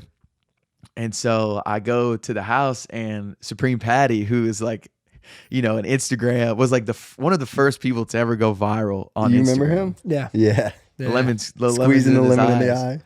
I like walk in and I see him in there. I'm like, yo, like what? And Scrappy had told me that he was like friends with Patty and everything, but I didn't really like, you know, I was just preoccupied with whatever. And walk in and see Patty. I'm like, this is insane. And so then I start rolling with those guys, mainly with Scrappy because Patty's out doing a bunch of stuff. But Scrappy introduced me to other dudes at the gym, Impa and Randy Costa, Evan Elder, all these dudes that were in the like have been in the UFC or are trying to get to the UFC. Mm-hmm. And they're all like, you know, paying me and whatnot. And like I'm like slowly starting to create some momentum. And also Max, the tennis agent at this point, we have fallen out of like touch with each other. Like just so this time went on and COVID. Yeah, like you know, I reached out a couple of times, but he's a busy dude. Like, you know, he was nice just to even take the time with me in the beginning. So I was never expecting it. But tennis is just kind of like out of sight, out of mind. And then so I'm putting out all this MMA content, and a guy, Brian Taylor from USA Boxing, messages me on Facebook like, hey, I've seen your stuff. We'd love to like bring you out to a tournament and see, you know, like if you'd be a good fit for us on some contract work type stuff. And I'm like, yeah, 1000% I'll do it. I'm like, it's USA Boxing. And so I start working with them, get loaded up with some gear, starting to slowly stack names on my resume. And that was like you know, I like got to a point where I was making enough money where I wasn't like digging into my savings. Basically, I was breaking even on everything, which was like a comparable feeling to moving to Dallas and like making friends. And next thing it's like, yo, like I really like I was able to come to this city. Now, I'm not saying like I'm not blowing my own head up. Obviously, so many people helped me like do all of these things. But just like knowing in your head, like, man, I was able to go to a place where I had no connections, and you know, now I'm breaking even. I'm not like just losing everything. But it's these confidence boost over time where you're like, okay, I can now do this. And exactly. Yeah. The cool thing is too, is like you weren't getting a salary, like you went out and made that yourself. Right. And there's a big difference between like something that you've created yourself versus like just going into work for GE, right? Or something like that. There's just such a major difference in that. And there's so much confidence that comes from that, where it's like, hey, if I can go out and value create, whether it's with benefits or podcasting or video or like whatever it is, like if I can go and show value creation, like that's such a good feeling too. Dude, yeah, it's the best. And it's just like there's no other way to like gain that confidence if without like taking any risk, or like if you're afraid of failure and all the rejections, because obviously there's times when it sucks and like it just seems like everybody's telling you no, and you're like, man, I'm not getting out of this. But you just keep going, you keep knocking on doors, and like they say in all those speeches, just like all it takes is one yes, and that's legit all you need. And there's a ton of people in the world, so you can get that one yes if you just knock on enough doors. And it's cool, like yes, you had a lot of people helping you, like you said there. But what's cool is you kept knocking, you kept showing up to people. But the way you did it is still very you're JP, and it's a way that people feel comfortable with. They like want to be your friend and they trust you. And the more you do that over time, it's cool seeing how that works. Like, I appreciate that. Yeah, it's cool. Yeah. So right now you're in Florida, things are starting to take off, but it wasn't long before you switched and you hopped on Bussin, which we got a lot to talk about there. But what led you, as you're starting to build momentum down there, to feel like it was time to move? Well, so like I still wanted that like, you know, I was breaking even, but obviously you want to be building. So I'm like, man, like I would like a salary of some sort where like a little more stability. And so I'm UFC, like some of the guys at the gym send me a job opening with the UFC. They're like, hey, you should apply for this. Like I'll put in word for you, which is like one of the best feelings ever when people are willing to like, you know, put their name out there for you. Yeah. And it's just the importance like of character and doing things with the right intention. But so I get that one, and then the same dude that sent me Matt Jones' Instagram story sends me Will Compton's Instagram story saying like, hey, if we're looking for a videographer, tell him to swipe up if you think they're one of the boys. And you know, like we're trying to add one to the team. And so I'm like, all right, you know, like I'll apply for both of these. In my head, I'm thinking I'll probably get the UFC one because actual fighters are like vouching for me and I have a connection. Yeah. And the Bussin' with the Boys one was unique because I went on their pages and I'm like, yo, like these two are hilarious. Like I can actually see myself as being one of the boys and on the bus and whatever. And it's Nashville. Like Nashville's a cool city. And my girlfriend, who like we started dating during this time, she lived in Nashville. Yeah, he did. So that would be a like, you know, you gotta apply for it because the UFC job's in Vegas and long distance sucks. We were already doing long distance, and Vegas would be even tougher. And so I start interviewing. I'm in the middle of my interview process. Supreme Patty texts me, and we didn't really talk like that. Like we hung out when we were scrappy. He texts me. He's like, "Yo, what are you doing today?" And I'm like I'm trying to finish up this thing for the job application. And there was like a video thing that was actually taking a long time. He was like, "Oh, I got you. I want to see if you could come film me down at the gym. I'm about to get a workout." This is the first time, and you know, Patty, that's like great exposure. Yeah. So I'm like, yeah, I'll get in this. And he picks me up. We're cruising down, and we get to the gym. He's like, "You ever been to this gym before?" I'm like, "Nah, I haven't." He's like, "Oh, it's dope." We get there, He's on the phone. He's like, hey, yo, we're here. Sure enough, around the corner, Antonio Brown walks out. And I'm like, I look at Pat. I'm like, yo, what? Wait, what? And this was in 2020, I guess. Yeah, 2020. Yeah. And so like all this crazy stuff Pre-pool that's gone incident. down with AB. And so I'm in there filming a workout for Antonio Brown and Supreme Patty. I'm like, this is just insane. Like, how the heck did we get here? And AB was like the nicest dude ever. Like, super Oh, wow. welcoming to me. Bro, at the end of the workout, Patty asked him, he's like, you got a bunch of the TB12 stuff in here? He was like, man, Tom is my guy. Like, you trying to FaceTime him? FaceTime's Tom Brady. He's like, pulling up. He's like, hey, Tom, I got Patty in here and his boy. I'm like, God dang, say JP. And he's like, flips the camera around, and sure enough, it's just like Tom Brady. I'm like, don't even know what to say. Just hit him with the. It was just insane. I just remember hearing that. I'm like, that is the coolest text that I've seen. That JP was just on a FaceTime with Tom Brady. That was the story in my head. I'm like, JP was just FaceTiming Tom Brady. Like, I kept going on and on. I'm like, Tom Brady and JP are boys now. Like, I just kept escalating it. That's so cool because from what I hear, man, I mean, in 2019, you had none of these connections. Zero, bro. Yeah, zero. And then from 2019 to end of 2020 or whenever this thing happened, you go from no connections to all of a sudden we're on FaceTime with Tom Brady. I mean, like little JP, if he could see it, is like freaking out. Like you're hanging out with an NFL player, basically like with famous people, because when you're little, you're like enamored by anybody like that. So it's just like a cool. I like to think I always like keep that perspective. Like, wow, man, like this is probably better than what I could have drawn up in my head when I was little. Dude, I'm sure that was probably what was the first like kind of pinch me moment where you're like this, like if little kid JP saw me right now? I think the first one, dude, a lot of it seems like it happened kind of fast. Mm-hmm. So like definitely like meeting, I would say Wonder Boy, because he was like the first like super famous athlete that I worked with, but he is like the most normal, nicest guy ever. Yeah. So he like quickly made it like a very comfortable situation. And so I would say, honestly, it's like I've always been like grateful for any opportunity that's come my way and every single person that's helped me. But the one moment of pinch me actually came this past fall when we went to South Carolina with Bussin with the boys.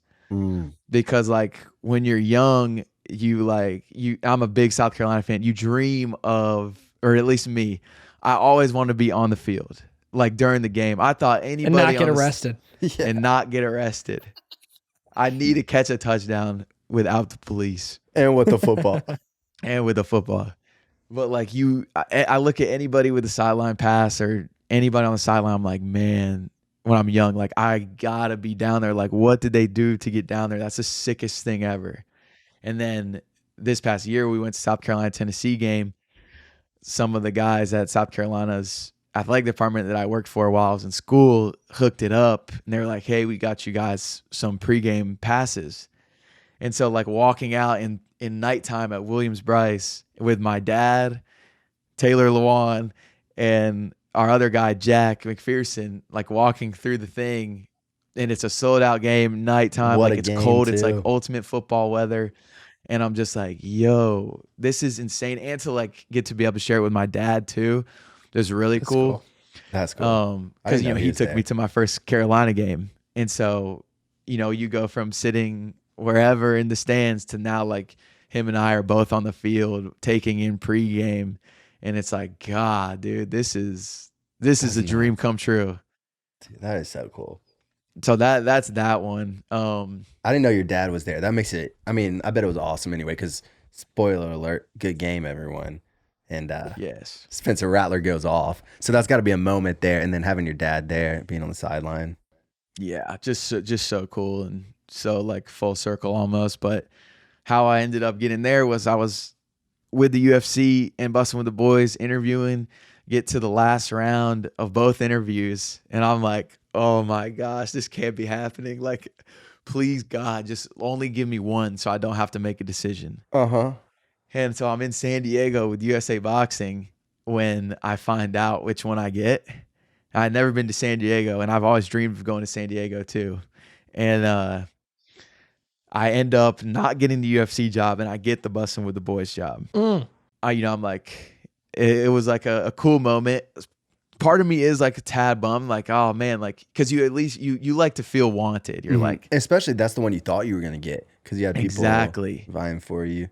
And so the craziest part about that, so I get that job, fly back to Florida, and then pack my bag literally like in the next 2 days and drive to Nashville and start working.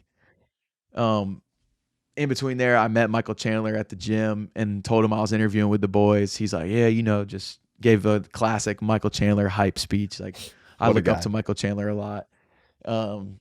But go up to Nashville, and Will and I, like, we click pretty quickly. And we like are talking about, I was like, dude, I got to tell you, like, I was in the job hunt for like the UFC as well. Like, I made it to the final round of both, and I ultimately didn't get the UFC one. And he was like, bro, no way. I was like, what? He goes, I can tell you this now since like we know each other. He's like, but the guy that you were in the final round with us took a job with the UFC. No way. Bro, I didn't know that. Both of these, the UFC and Bussin' with the Boys, wanted this guy. and so he got the UFC job, and it was taking a while for them to finalize stuff. So that's why like there was this 2-week lull of like, yo, why is nobody talking to me? That's crazy. Yeah. So we both were in this final of both interviews, and I was second option. So how long have you been, for everyone listening, with Bussin' the Boys? I've been with Bussin' with the Boys since pretty much May of 2021. So this May will be 2 years. Gotcha. Yeah. I mean, from a learning experience too. I mean, I imagine like that's been insane because you're doing a lot of editing for them and a lot of production, right? Dude, yeah, pretty much most of it. And, I didn't have any experience in any kind of podcasting prior to it. And I was really told that I would just be doing a lot of their like vlog type content, which I love. And then it slowly like turned into me learning the audio side, and then like, getting used to trends and staying like live on Twitter and just kind of like reading the internet. And it was the dude, like Alex Lagos was the guy that first that brought me in, and he taught me so much about the whole game. And then Bloss, he taught me a lot about all the equipment setup and everything. And those two, like, they helped out a bunch. But yeah, the learning curve was like insane. How do you stay on? I'm curious. How do you stay on the like a Twitter, Instagram, or TikTok, and like you said, like you want to stay up to date with like what you post, but how do you not get sucked in? Like when does it go from like work to like pleasure, or work to personal? So I think that is a little bit of like a misconception with like how social media is viewed. To me, I think it's maybe some of it's because I'm not like the social media guy for our team. But like I'm on there and it's pleasure always. Like if I'm having fun on there and I'm having fun making the content, then I'm having fun after I post it and scrolling and replying back to people. And that's how Will and Taylor operate, which is what I learned from them. Really, like Will has a blast on Twitter and has a blast on Instagram. He's so good on Twitter. So good. And if you're able to like capture that sweet spot, like you don't get sick of it, because you do. Like now I like look forward to getting on Twitter and scrolling and being like, all right, what nonsense is happening now? So it's just fun, like all around. I feel like for me too, I don't get like sucked into it as much though. Like it's pretty easy to like, all right, I've been on it enough, and like put it down, because there are elements of it that I do for work all the time. Yeah. So it's like I'm on and I'm enjoying it. I'm living into that more. So the other piece of this though, obviously you learned a lot, but you've met a lot of people since May 2021. Were there like, if you had to list like maybe 5 people that you just surprised you in some way? 5 that surprised me? Yeah, like either they were just way cooler, or you didn't Yeah. expect to enjoy being around them that much. Or, Yeah, or they were bad. or they were or awful. bad. I mean, I'd love to Yeah. get a little clickbait of that. Dude, that is a cool thing with Will and Taylor. Like, and I wouldn't just say this, like, you know, like good people attract good people. And they, like, every single guest that comes on is like a dope person. Sometimes athletes can be like classic athletes where, you know, they're really only going to pay like more attention to Will and Taylor and not really worry about us. Mhm. But I would say like the 5, Dale Earnhardt Jr. This isn't in any order, but Yeah. like, cause there was like I'm not like a massive NASCAR fan, but everybody knows who he is. Right. So there's like that mystique of, oh Plus the man, like, bus. yeah, his dad is literally the bus. Like the bus is a Dale bus. And you know, like you feel like you're like, dang, I'm like in the presence of a legend right now, which is cool because there's not that many people out there like icons of sports. That's true. Oh. Yeah, that's true. Another one, Pat McAfee. Pat is just like, I love Pat. Pat is the man. I liked him when he played, and being able to meet him was super dope because that's one of the ones you're scared when they say like you don't want to meet your heroes. Yeah. Pat, I wouldn't call Pat like a hero, but I definitely like, I'm a fan. And he was everything I thought he was going to be. And That's awesome. we were able to hit a little, you know, Will is all about hitting a punt set because he's arguably the greatest special teams player in the history of the NFL. And I was able to hit that long snap to Pat McAfee. And so, dude, just like, you know, because I kicked and punted in high school, so that's why I liked him so much too. Yeah. And so hitting the long snap to him, I was low-key nervous. I'm like, God, JP, please put this thing right on the hip. It was right there. Did you? I was Did like, you though? It was Oh, right there. It was on the hip. Come on, Come on. Joe. I don't even know why I asked. I knew that. Come I on, knew Joe. Man, his show is just blowing up too. Dude, his whole thing's inspiring. It is. I was listening to a show the other day, and what I liked about it was he was actually talking to Gary Vee. Gary Vee was on the show. Yeah, I saw that. Yeah, and he was just like, Pat McAfee like almost refuses to talk negatively about other players, which I think is like a really cool thing. Like, yeah, dope, obviously it's gonna be like, yeah, the Jets are gonna lose, or like the Panthers aren't good this year. Like, yeah, like all this stuff, but like he's not gonna actually like degrade someone like a lot of sports anchors do, right? Which I think is a really cool thing. Nah, dude. Yeah, Pat, the way Pat does it, I mean, he is like the standard of new media, and it's just, he's so fun to watch, and he's exactly what you see on TV, like when we met him, and his whole team is awesome. Like, so he was a cool one. Another guy I kind of already mentioned him, Michael Chandler. I'm a big UFC fan, and I like love everything Mike's about, like all of his motivation stuff. He's just a solid dude, and it's like very cool to see one of the most dangerous men on the planet and one of like the nicest, genuine, down to earth people on the planet. Like, so that is dope. Dude, I feel like he even comes across that way listening. Like a lot of these people do, but every single episode I'd like tune into with Michael Chandler because I'm Dude, like yeah. pumped to hear him again because I feel like he's such a genuine dude and I don't even know him.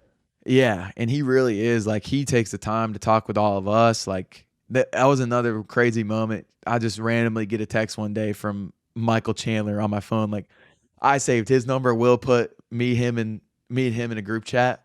And so I'm like, I gotta save this number, like, just to have it. fair. Yeah. And then, you know, I get a text from him one day. I'm like, yo, like, no way Michael Chandler just texts me. And so Mike is like the best. He's cool. Another one of my top dudes, Rob Tunyon from the Packers, the tight end. Yo, Rob is the man. He is like he's another one of the most genuine guys. Like, and he's just a stud.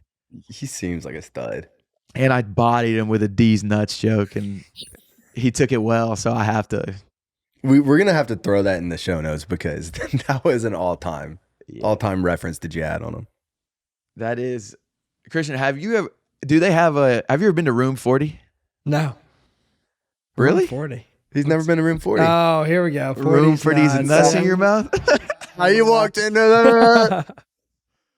Oh, That's good. No, I go to 39 normally. That's He's just like, yeah, actually I have been. I frequent that location. yeah. Oh, in Vegas, room 40. Yeah. Yeah. No, Didn't know you guys had one in Nashville. yeah. And then the fifth one, oh God. Let's see. Oh, dude. It's like a toss-up between Darren Waller and Max Crosby. Raiders. Raiders, bro. Max is the dude. We went to record a podcast at his house in Vegas. And dude, we roll in. Max and Darren are both sober guys. So that's like a whole different level of like mindset, and their discipline is like really cool to hear. But we show up to Max's house, and you know, he has like pizza and wings and all this stuff for the boys, like just to hang out. I'm like, dang, like that is a cool, just like a solid like homie move. And sure. Max's story is just awesome. Like, I don't know if either of y'all have heard it, but like it's definitely one that's worth watching. And then Darren Waller, same. His story is just like super powerful. And I'm sure I'm leaving off some of my other favorite people, but I just can't think of them at this second. And we limited to 5, so Yeah. that's fair. Yeah. Darren Waller's episode on Bussin, I remember he talked about John Mark Comer's ruthless elimination of Hurry, which is pretty cool. I don't know if you've read it. Dude, that stuff is so sick. Yeah. But so on the cover art, we've got a little C-Mac jersey, Christian McCaffrey. What was it like meeting him the other week? Dude, C-Mac is dope because it's like, you know, I mean, the NFL is dominated by the superior athletes, which most of them are black. And CMC literally is like the great white hope.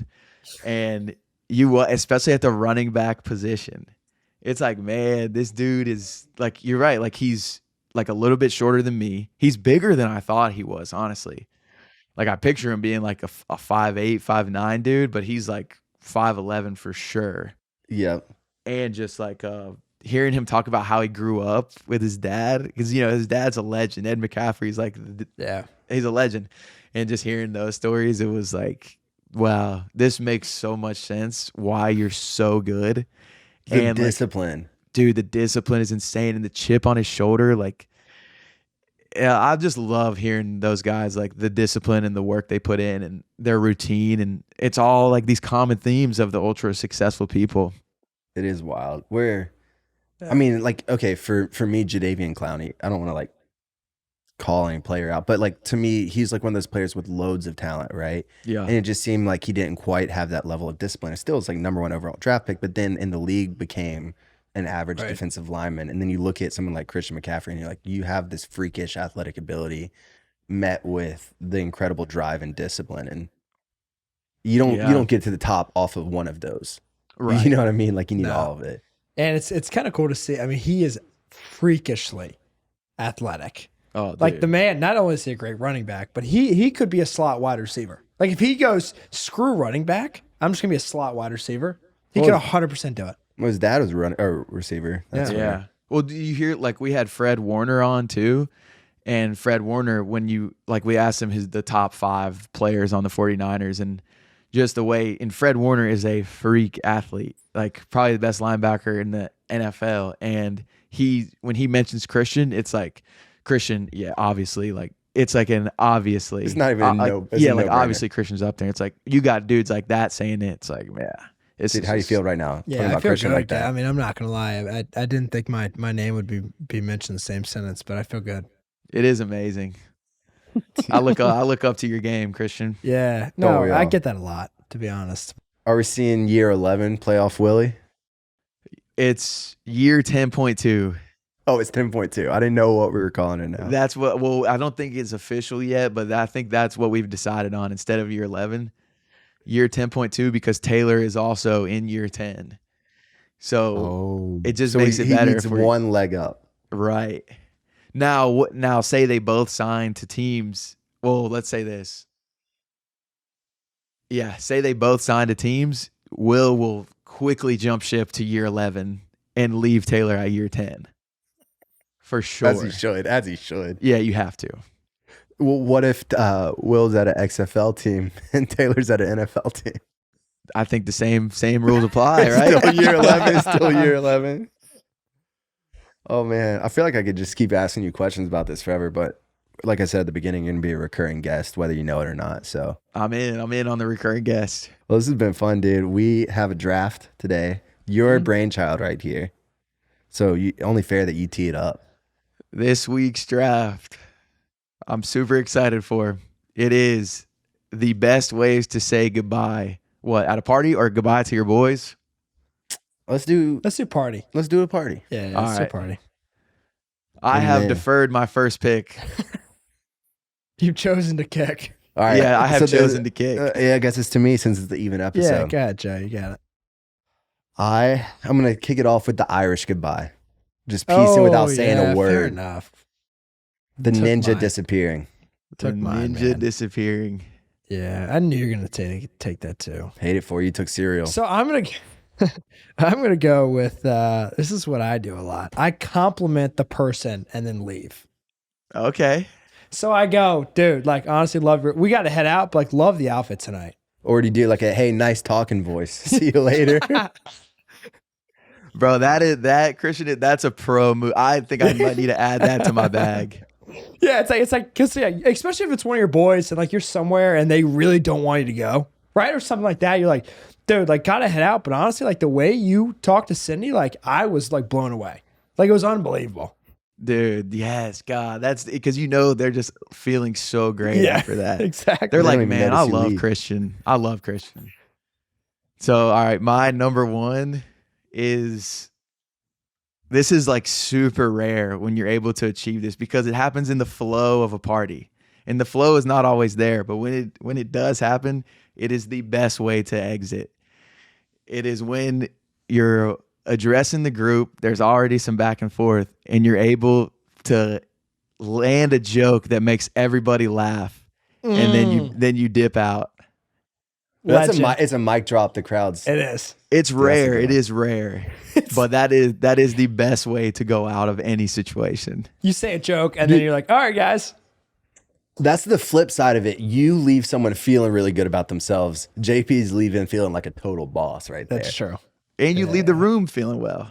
Yeah, they're all good vibes. They're laughing, like, and you're in "Gosh, cloud I'm good." 9. Yeah, hey, you feel nice. I can't lie. I was leaving Sinton's house and her roommates were there with their boyfriends, and we were going back and forth on something.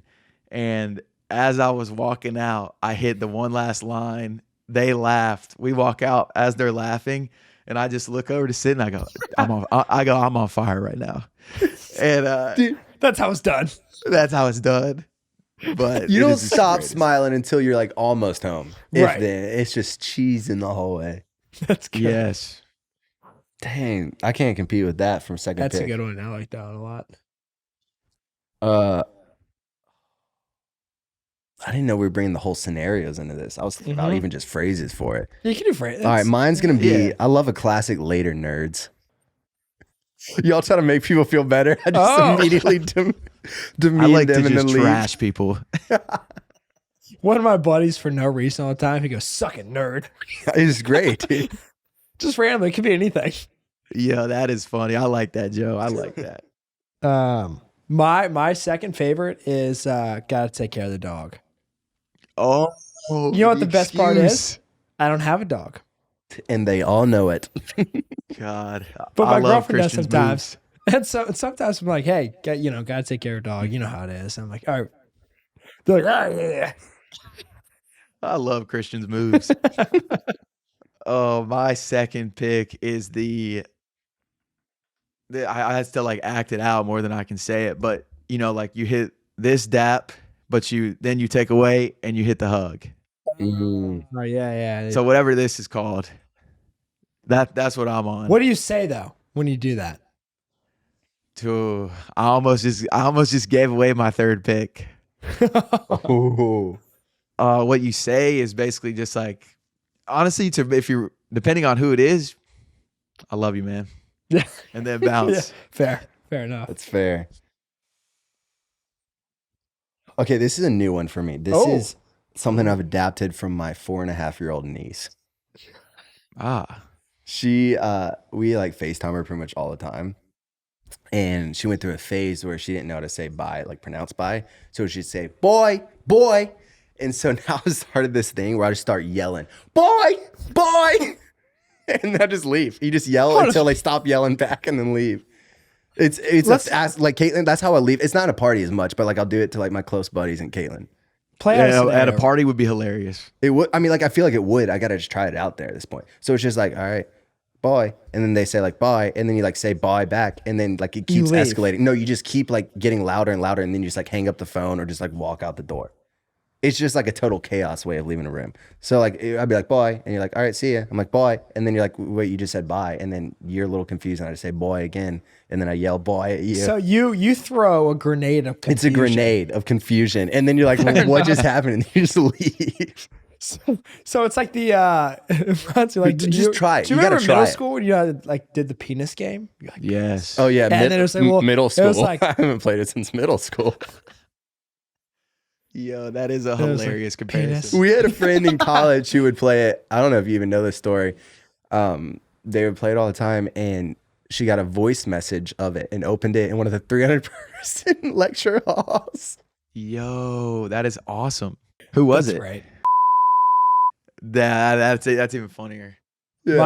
I'd say to round it out, mine's bodily functions. Like you just rip one and leave. So I'll go. Dude, if I say any longer, I'm gonna throw up. That's wild. Bodily functions, bro. Oh my gosh. I just imagine just letting one rip and bouncing. And shutting the door to make sure the smell stays. Dude, there was one time. I'm not gonna go into too much detail, but there was one time where I had a lot of cauliflower before this party, and Well, what were you doing eating a lot of cauliflower? Is this your snack? Is it Who dry? eats Is a it- lot of cauliflower? No, we had dinner. One of my buddies made dinner for like there's a few of us, and it was like healthy because there's like a health kick. It was like salmon, broccoli, and cauliflower, and he made extra cauliflower. And so I was hungry. I'm salmon, it's not a filling dinner really. So I had extra cauliflower, and that day, man, I tell you what, it was almost like something went inside of me and just died. The cauliflower, man. Dude, who knew? That It's a is third. funny. Bodily functions. Yes, I like that. I personally would fart.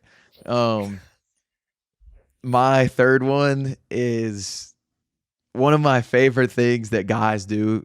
It's like one of my favorite just dude things, and it's the way when we say goodbye to each other by just being like, "All right, Joe," and then you say, "All right, JP." It's understood. That's it. All you have to say is "all right." You're not even saying bye, but you just say "all right" with the right tone. People know you're leaving, and Dude, I that's a love good- that that's gold. subtleness of it. Like, "All right, Christian." Yeah. All right, man. And it's not even an Irish goodbye. It's No. just all right. I love So that. that is my third pick. That's a good one. I thought about an honorable mention to just see ya. Like just keep it classic. Yeah, I mean but- that is Yeah. a classic. Or like the guy to wake up early. But then boy, Yes. boy, I want to see a video of that. dude, I just you got to try that once. So you just randomly start yelling. Just like try it with someone that you can give a little context on, and then you're just like boy, boy, boy, and then you just hang up the phone. It's fun. You gotta take I'll my word try for it. it. Yeah, You I'll gotta take try my it. word for I'll it. try we anything can once. give it a try. We can give it a try. Yeah, yeah. You can, and then you can roast me afterwards. They're like, Christian, are you stuck? Oh man. Well, dude, this has been so fun. Thanks for coming on, and I'm looking forward to the next time. Yeah, JP, nice to officially meet you, man. I've heard a lot of interesting stories from Joe. So it's Yeah, about next time I might have to come in person. You got to, dude. No pause. We've got a Should seat we- right there hold waiting on, for you. should we take the pod to Nash? Bill. Yes. Or maybe Dude. you let the viewers decide. Yeah. Ooh, I yeah. like Yeah. that. I like Leave a that. comment right Yeah. now if you're watching the YouTube. Comment, Yeah. should we go to Nashville? And while you're commenting, press subscribe and like. Dude, well, speaking of YouTube, the last thing I wanted to ask you is you've started some tennis reaction videos. Yes. And so where can people engage with your awesome content? People can engage with my content at my YouTube channel that right now is self-titled JP Hovey. Mm. And then Twitter, where I'm most active, at jhovey34. Instagram, at jhovey34. And if you're trying to hop on AIM, jph1au at aim.com. Add me. You got to hit that up. I might. I wrote that down. Add me on AIM. I love it. Well, thanks, dude. That's great. All right. Peace. We were day chillin', drinking ice cold beer and living like the weekend. All week, days were hot, but she was hot.